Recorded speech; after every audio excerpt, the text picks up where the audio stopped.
시인 이성복의 아포리즘 내 고통은 나뭇잎 하나 푸르게 하지 못한다에 이런 글귀가 나옵니다.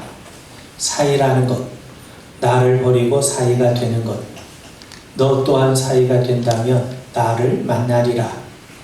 시인은 나를 버리고 서로 사이가 되어야 한다고 말을 합니다. 서로 사이가 된다는 것은 관계를 의미하죠.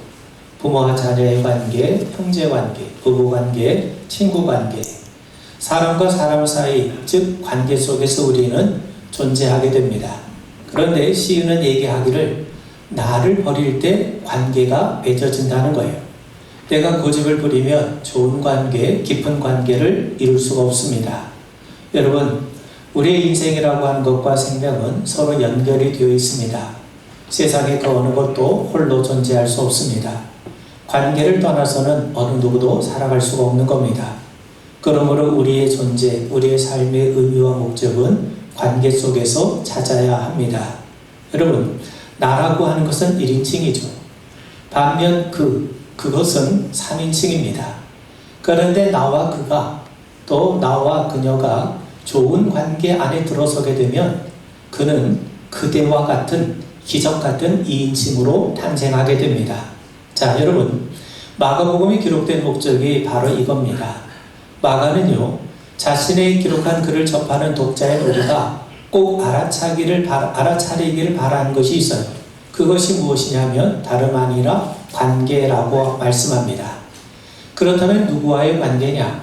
무엇과의 관계냐? 바로 그리스도 예수와의 관계입니다. 그분과 깊은 관계, 그분과 깊은 신뢰의 관계를 맺으라는 겁니다. 그리고 그분이 가져오시는 하나님 나라의 관계를 맺으며 참여하라는 겁니다. 여러분, 예수님은 죄를 용서하시는 권세를 가지고 오셨어요. 그분은 인간이 쳐놓은 장벽을 허물고 기꺼이 죄인들을 부르시고 그들과 더불어 어울리셨습니다. 예수는 인간이 신주단지처럼 떠받드는 낡은 전통을 버리고 참된 복음의 자유로 우리를 초대합니다. 마가복음은 바로 바로 그분과 관계를 맺으라고 우리를 초대하고 있습니다. 궁극적으로 마가복음에 기록된 목적이 바로 거기에 있는 거죠. 예수님이야말로 바로 나의 그리스도가 되시고 참된 하나님의 아들 되심을 믿고 고백하며 그분과 신뢰의 관계를 맺으라는 겁니다. 그뿐만 아니라 마가복음은 자기가 증언하는 이 그리스도 예수를 통해 새로운 세상, 새로운 하나님의 나라가 도래했다고 우리에게 선포합니다. 예수로 인해서 새로운 질서와 체제가 우리에게 임했음을 깨닫고 그 세계에 동참할 것을 촉구합니다. 그 나라는 다른 나라가 아니라 바로 예수가 다스리는 그분이 왕이 되시는 나라입니다. 지금 그 나라가 우리 가운데 임했다는 겁니다. 하나님 나라가 임했음을 믿고 깨닫고 그 나라에 동참하라고 우리를 촉구하고 있습니다. 그리고 하나님 나라에 우리가 동참하기 위해서는 무엇보다도 예수님께서 우리에게 전해주시는 말씀과 그분이 행하신 일들에 대해서 귀를 기울일 것을 우리에게 당부하고 있습니다. 여러분, 예수님이 바리새인들과 안식일 논쟁을 벌이신 다음에 그들은 예수님에 대해서 별로 좋지 않은 감정을 갖게 됩니다. 예수님은 자신의 안식일의 주인이라고 말씀하시죠. 구약 성경에 따르면 안식일의 주인은 오직 여호와 하나님이세요. 그렇다면 예수님이 자신을 안식일의 주인이라고 말씀하신 것은 곧 예수 자신이 하나님이시라고 하는 선언입니다. 모세 율법에 따르면 하나님은 오직 한 분이신데 예수가 자기가 하나님이라고 선언을 하니 유대 사람들 입장에서 보면 정말 미치고 환장할 지경입니다. 그런데 여기서 멈추지 않고 예수님은 친히 안식일에 손 맞은 사람을 고쳐주세요. 의도적으로 안식일 규정을 어기신 겁니다. 물론 율법의 참된 정신에 따르면 예수님의 안식을 어긴 것이 아니시죠. 예수님은 하나님의 선물로 주신 안식일의 참된 의미를 깨우쳐 주셨을 뿐입니다. 단지 바리새인들이 자신들의 전도로 왜곡된 그 잘못된 규정을 예수님이 지적을 하신 것뿐입니다. 그런데 그들은 분개한 나머지 예수님을 죽일 음모까지 꾸미고 있습니다. 여러분 3장 6절에 보면 바리새인들이 나가서 곧 헤롯 왕과 함께 어떻게 하여 예수를 죽일까 의논하니라. 자, 여러분, 바리새인들이 예수님에 대해서 음모를 꾸미고 꾸미는 가운데에서도 예수님의 사역은 갈릴리에서 계속 지속이 됩니다. 그때 많은 무리들이 예수님을 따르게 되었는데 그들은 유대와 예루살렘, 이두메와 요단강 건너편 또 두로와 시돈에서 온 사람들이에요. 그들은 예수님에게 병고침 받기 위해서 몰려들었고 예수님은 그들을 고치셨을 뿐만 아니라 더러운 귀신들도 내쫓으셨습니다. 마가복음 바로 예수님의 이런 가르침과 병고침 귀신 추방을 통해 그분이야말로 진정 다윗의 후손이요 우리에게 오식으로 약속된 그리스도이심을 분명하게 드러냈던 겁니다. 그런데 이 서기관들이 예수님이 행하시는 권능이 하나님의 역사가 아니라고 폄하하기 시작합니다. 예수님이 행하신 일은 귀신의 왕 바알세불의 능력에 힘입어 행하는 사단의 짓이라고 악평을 하게 되죠. 이 말은 그 무슨 말입니까? 예수님이 하나님이 아니라 사단의 끈앞풀이라는 거죠. 이 소문을 퍼뜨린 자들이 누구냐면 바로 예루살렘에서 온 서기관들입니다. 22절에 보면 예루살렘에서 내려온 서기관들은 그가 바알세불이 집혔다 하며 또 귀신의 왕을 힘입어 귀신을 쫓아낸다 하니 자, 그 소문이 일반 사람들에게 회자되면서 예수의 육신의 친척들까지에게도 그 소문이 들어가게 돼요. 그래서 그들은 예수가 미쳤다는 소문을 듣고 예수님을 붙들러 오기까지 이르게 됩니다. 오늘 말씀을 세 가지로 여러분들과 함께 좀 살펴보겠습니다. 여러분, 예수님이 미쳤다, 예수님이 귀신 들렸다고 한 이 소문을 퍼뜨리는 사람들은 예루살렘에서 내려온 서기관들입니다. 사실 예수님은 북쪽 갈릴리 지역에서 사역하고 계세요.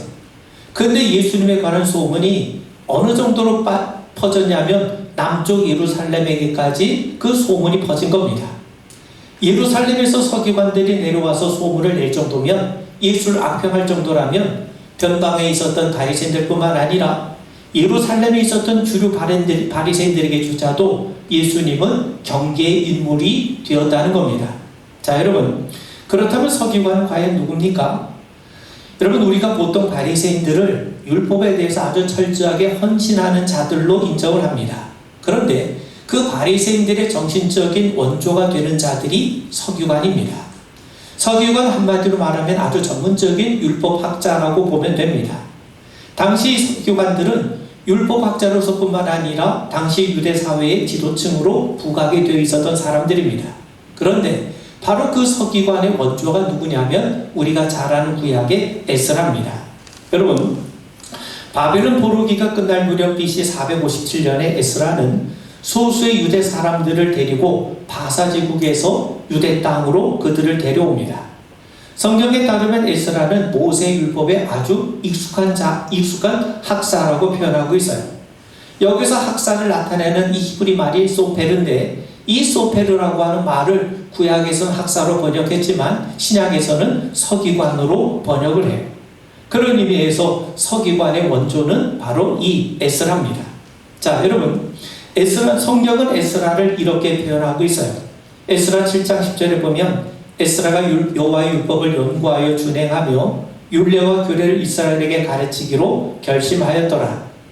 바벨론 포로 이후에 유대인의 신앙은요, 성전이 파괴가 되었기 때문에 하나님 앞에 제사를 드린 것보다 오히려 하나님이 우리에게 주신 율법을 연구하고 실천하는 쪽으로 그 신앙의 중심이 새롭게 정립이 됩니다. 그리고 그러한 신앙의 중심에 에스라와 같은 서기관들이 대단히 중요한 일임을 담당을 하게 되죠. 자, 서기관을 나타내는 히브리어 소페르는 숫자나 글자를 센다는 의미를 가지고 있습니다. 서기관은 성경의 글자들을 하나하나 세면서 기록을 했어요. 각 단어의 철자와 부호 붙이기 아주 세심한 주의를 기록하며 성경을 기록했던 사람들입니다. 그들은 또한 모세 율법을 기록했을 뿐만 아니라 일반 백성들이 율법을 쉽게 이해할 수 있도록 설명하기도 하고 해석해주는 그런 역할을 했는데 그 서기관들이 율법을 해석한 것이 나중에 구전율법, 입에서 입으로 전해지는 율법으로 불려지게 됩니다. 그런데 훗날 예수님 당시에 이르러서는 그 서기관들이 전해준 이 구전율법이 장로들의 유전, 장로들의 전통이라고 하는 명목으로 기록된 모세 율법에 버금가는 그러한 권위 있는 말씀으로 격상하게 되죠. 자, 우리가 신약 성경에 보면 서기관과 바리새인, 율법학자가 함께 언급되는 경우가 참 많이 나옵니다. 자, 여러분, 구약의 예언자들이 주로 외쳤던 내용은 우상 숭배와 불에 빠진 이스라엘 백성들에게 하나님께로 돌아오라는 거예요. 그렇다면 하나님께로 돌아온다는 것의 구체적인 모습이 뭐냐? 바로 하나님께서 우리에게 주신 토라, 즉 율법으로 돌아가서 그 율법을 바르게 지키며 살라는 겁니다. 그러니 예언자들이 선포했던 내용은 한마디로 말하면 율법으로 돌아가서 그 율법을 지키고 살면 하나님께서 다시 이스라엘 백성들을 회복시키시고 복을 주신다는 거죠. 자, 그렇다면 율법을 잘 지키며 살기 위해서는 율법을 잘 알아야 되지 않겠습니까? 그리고 율법을 실생활에 잘 적용할 수 있는 그런 규칙과 그런 구체적인 모습으로 누군가 그 율법을 해설해주고 풀어줘야 되지 않겠습니까? 그런 의미에서 서기관들이 한 일이 바로 그겁니다. 서기관들은 율법을 잘 해석하고 설명해 주어서 실생활의 율법을 구체적으로 지킬 수 있도록 율법 하나하나씩 풀어주고 규정을 만들어준 자들이 바로 이 서기관입니다. 자, 여러분, 앞서 말씀드린 것처럼 예언자들이 율법의 말씀을 기억나게 하고 율법을 다시금 되새기는 그런 설교자였다면 서기관들은요, 그 율법의 말씀을 깊이 연구해서 그 율법을 실생활에서 응용해서 적용해서 지킬 수 있도록 아주 구체화하고 세분화하는 그런 일을 했던 겁니다. 그런 의미에서 서기관들은 백성들에게 율법을 가르쳐준 이 교육자일 뿐만 아니라 실질적으로 실천의 본을 보여주었던 실천가였던 겁니다. 자, 여러분, 그들의 연구와 그들의 경건 생활이 하시딤 운동을 낳았어요. 그리고 서기관들의 연구, 서기관들의 실천을 지지해준 그룹들이 바로 바리새인들입니다. 그러므로 바리새인들은 서기관들의 권위를 인정하고 그들의 율법을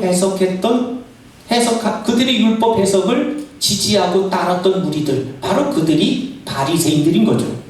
그런 의미에서 서기관이 바리새인들의 실질적인 중심이고 정신적 지주라고 말을 하는 겁니다. 자, 여러분, 서기관들이 주로 하는 일은 율법을 기록하는 거예요. 그리고 동시에 그 율법을 해석해주고 설명해주는 일입니다. 그런데 그 서기관들 가운데 율법 해석에 남다른 탁월한 실력을 지닐 경우에 그는 율법학자로서의 권위를 인정받게 됩니다. 그런 의미에서 서기관과 바리새인 율법학자들은 거의 같은 부류의 사람들로 우리가 인정을 하면 됩니다. 그런데 복음서에 나타난 그들은 주로 예수님을 대적하는 모습으로 나옵니다. 그들은 예수님을 비난해요. 사사건건 트집을 잡습니다. 급기야는 예수님을 죽이는 일에 함께 깊이 개입하게 되죠. 오늘 본문을 보시면 그들은요, 갈릴리에 찾아와서 예수가 미쳤다고, 예수가 귀신에 들렸다고 선동하고 있어요. 자, 여러분, 예수가 귀신의 왕 바알세불에 사로잡혔다고 날조된 말을 그렇게 퍼뜨렸다는 것은 그들이 지금 예수님에 대해서 경계의 끈을 놓지 않고 있다는 말입니다. 왜 그렇습니까? 예수님이 귀신을 추방을 해요. 그리고 서기관들이 세워놓은 전통과 그 규례를 허물고 계세요.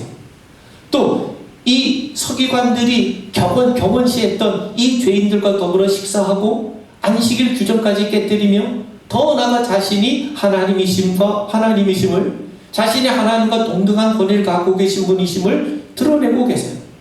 그런 행동을 이 서기관들이 도저히 묵과할 수 없었던 겁니다. 예수님의 언행을 그대로 방치했다가는 자신들이 세워놓은 종교적인 권위가 여지없이 허물어질 수 있기 때문인 거죠. 그래서 우선 그들은요, 예수님에게 미쳤다는 꼬리표를 달아야 했던 겁니다.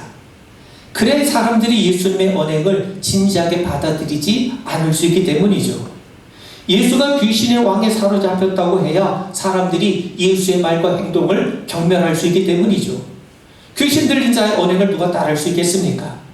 그래서 그들은 종교적이고 또 사회 통념상 도저히 용납될 수 없는 거짓 누명을 예수님에게 뒤집어 씌웠던 겁니다. 그래야 사람들이 예수님에 대한 관심과 지지를 차단하고 자기들의 권위를 계속해서 유지할 수 있기 때문이죠.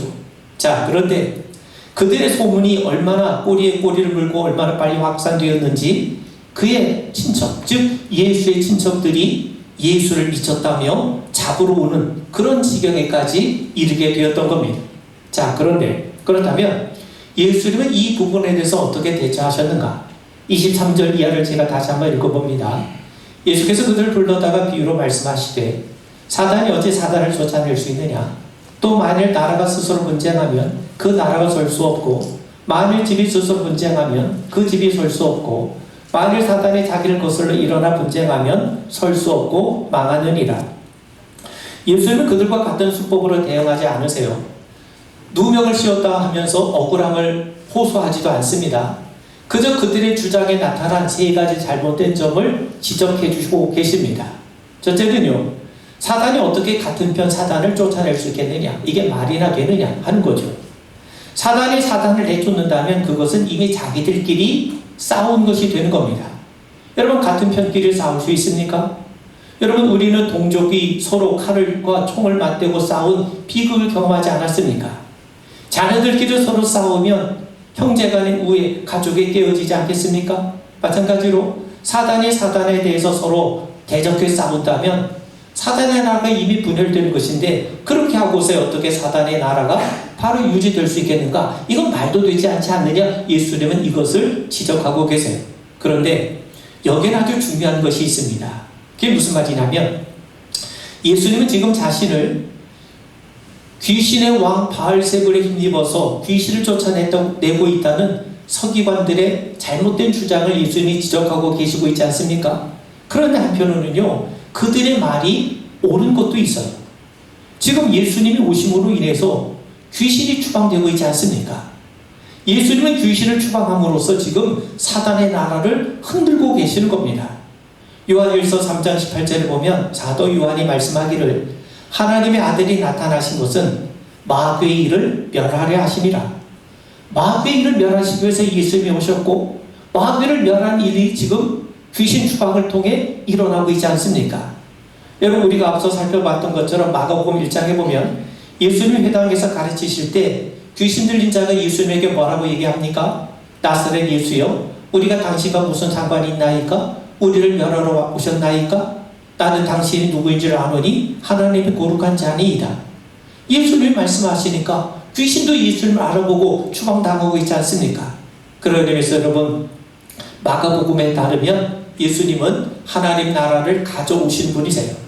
하나님 나라가 임한다는 것은요, 궁극적으로 사단의 나라가 흔들리고 있고 망하고 있다고 하는 구체적인 증거입니다. 비록 서기관들이 예수님께 귀신의 왕 바알세불의 꼬리표를 달고 있지만 분명한 건 뭡니까?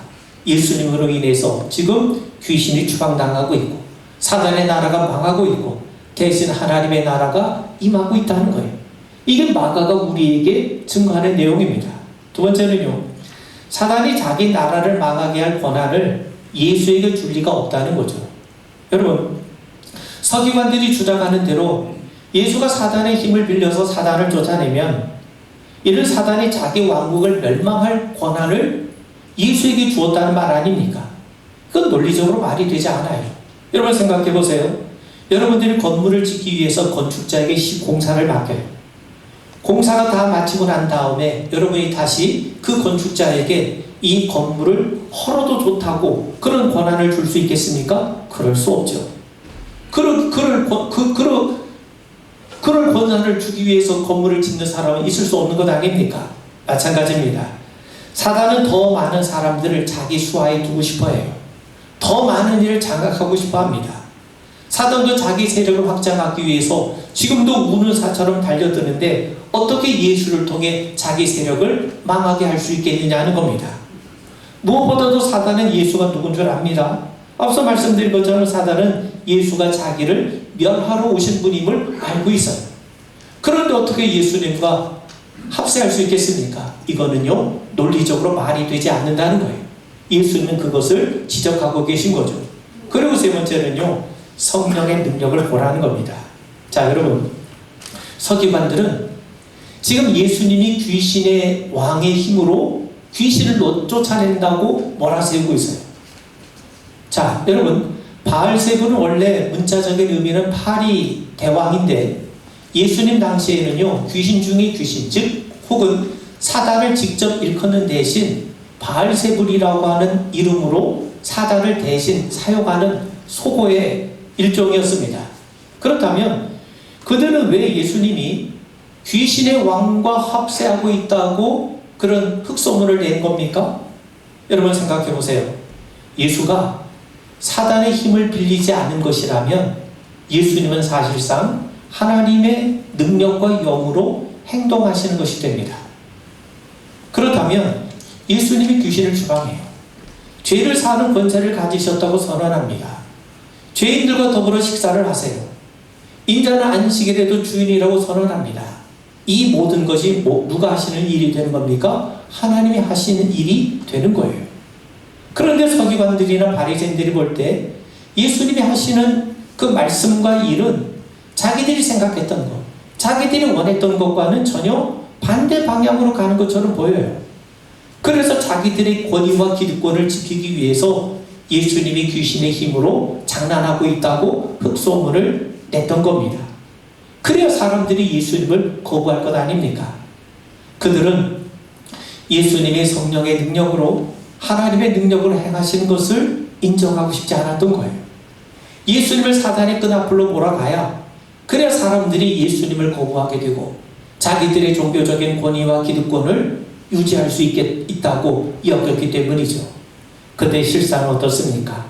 여러분, 오히려 서기관과 바리새인들이 오히려 귀신에게 사로잡혀서 사단에게 사로잡혀서 오히려 예수님의 하나님 나라를 방해하고 있지 않습니까? 자, 여러분, 예수님은 그들의 잘못된 판단을 지적하시면서 27절 말씀을 들려주고 계세요. 사람이 먼저 강한 자를 결박하지 않고는 그 강한 자의 집에 들어가 세간을 강탈하지 못하리니 결박한 후에야 그 집을 강탈하리라. 강한 자를 결박할 수 있다는 것은 뭡니까? 더 강한 자가 왔다는 거예요. 더 강한 자는 누굽니까? 예수님이죠. 예수님이 귀신을 추방했다는 것은요, 예수님이 귀신의 세력, 사단의 세력을 결박할 만큼 더 강한 분이라는 것을 구체적으로 우리에게 드러내고 있지 않습니까? 더 강한 자가 아니고서는요, 쫓겨날 이유가 없지 않습니까? 자, 여러분, 귀신은요, 절대로 자기 처소를 떠나지 않아요. 근데 귀신이 추방당하고 있다는 것은요, 지금 더 강한 자이신 예수님이 와서 귀신을 내쫓고 있다는 겁니다. 자, 여러분, 예수님은 사단보다 더 강한 분이심을 마가복음은 드러내고 있어요. 귀신을 쫓아내심으로 지금 하나님의 나라가 이 땅에 임하고 있음을 드러내고 있는 겁니다. 예수님은 친히 그분의 기사와 이적을 통해 당신이야말로 다윗의 후손일 뿐만 아니라 장차 오시기로 예정된 메시아이심을 분명하게 드러내고 있는 거죠. 그런 측면에서 마가복음은요, 예수님이야말로 죄와 사단에게 결박된 우리를 구원하시기 위해서 죄와 사단을 결박하실 더 강한 분이심을 오늘 우리에게 분명하게 말씀하고 있는 겁니다. 자, 마지막으로요, 이어서 예수님이 경고의 말씀을 들려줍니다. 28절과 29절입니다. 내가 진실로 너희에게 이르노니 사람의 모든 죄와 모든 모독하는 일은 사하심을 얻되 누구든지 성령을 모독하는 자는 영원히 사하심을 얻지 못하고 영원한 죄가 되느니라.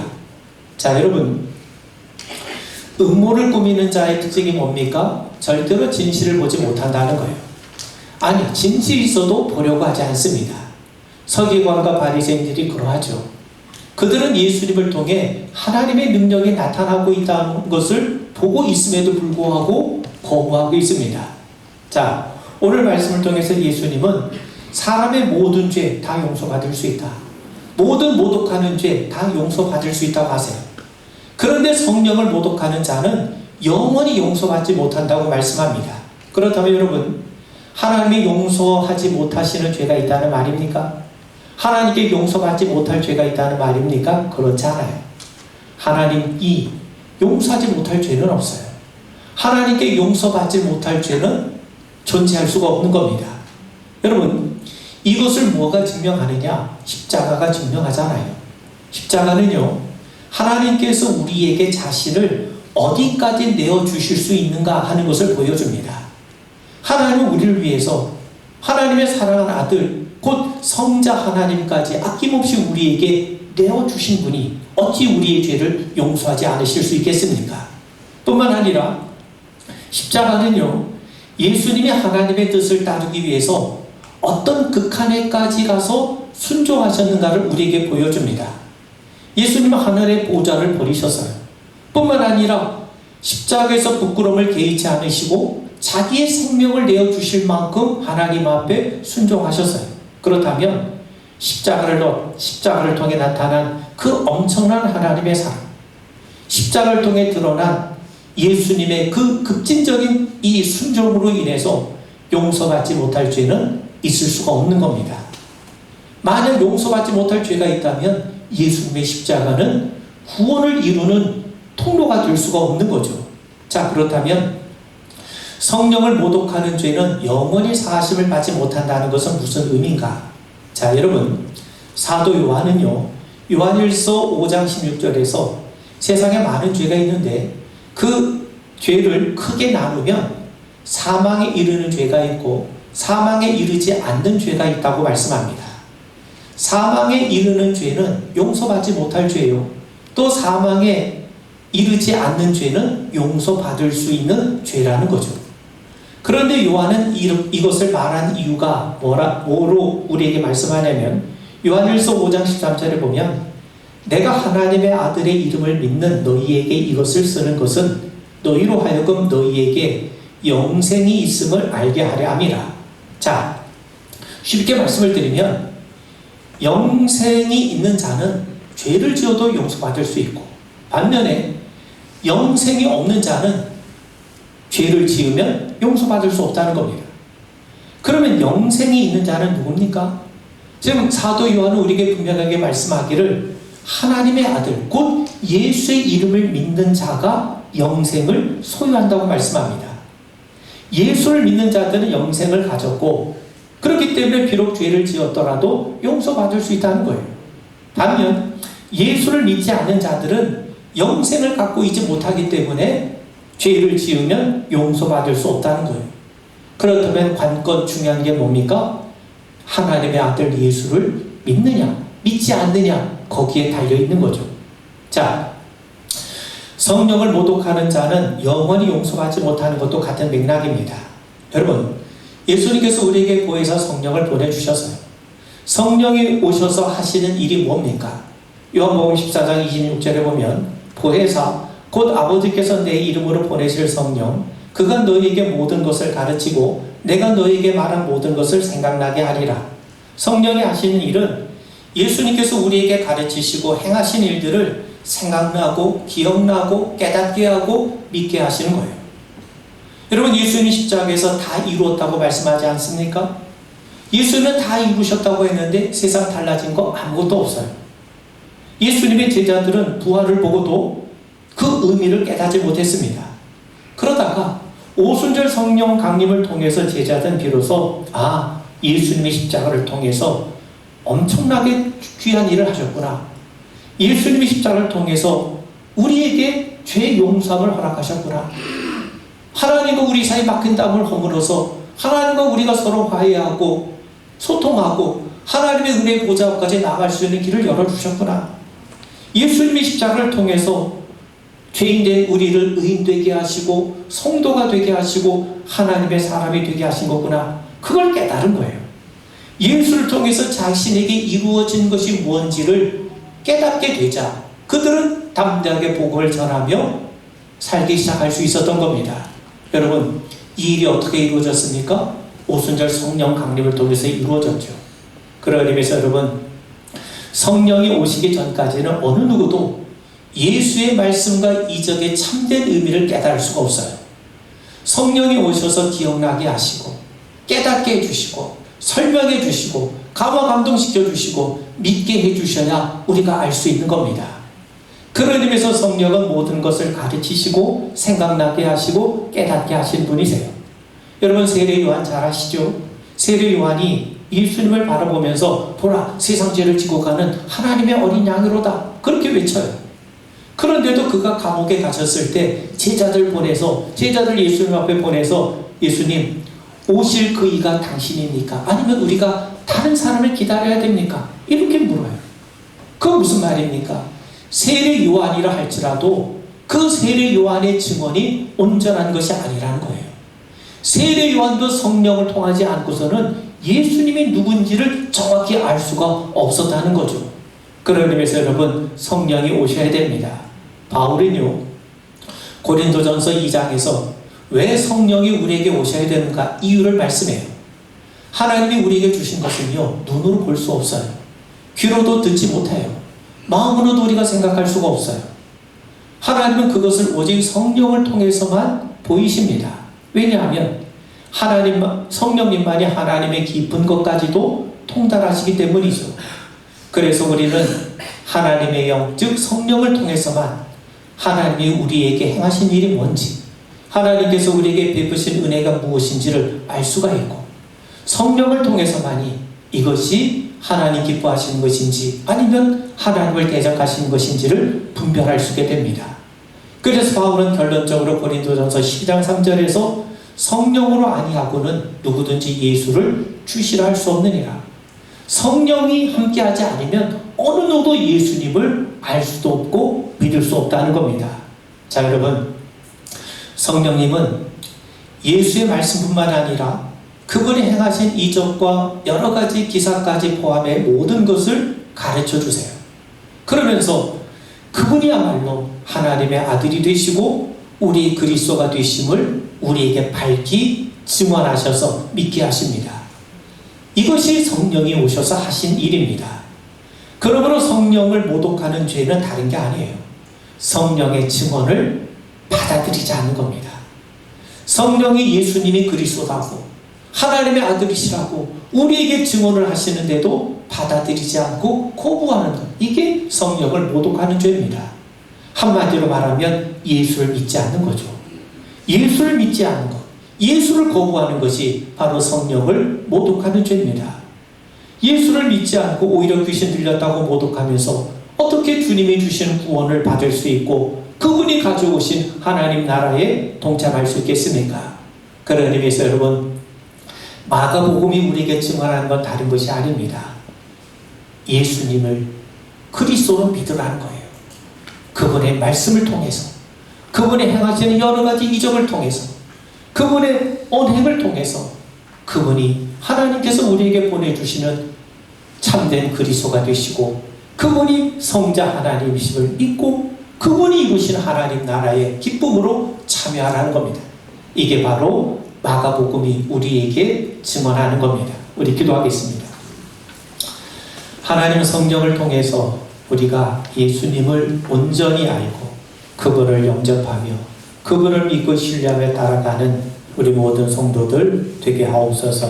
예수님 이름 받들어 간절히 기도하옵나이다. 아멘.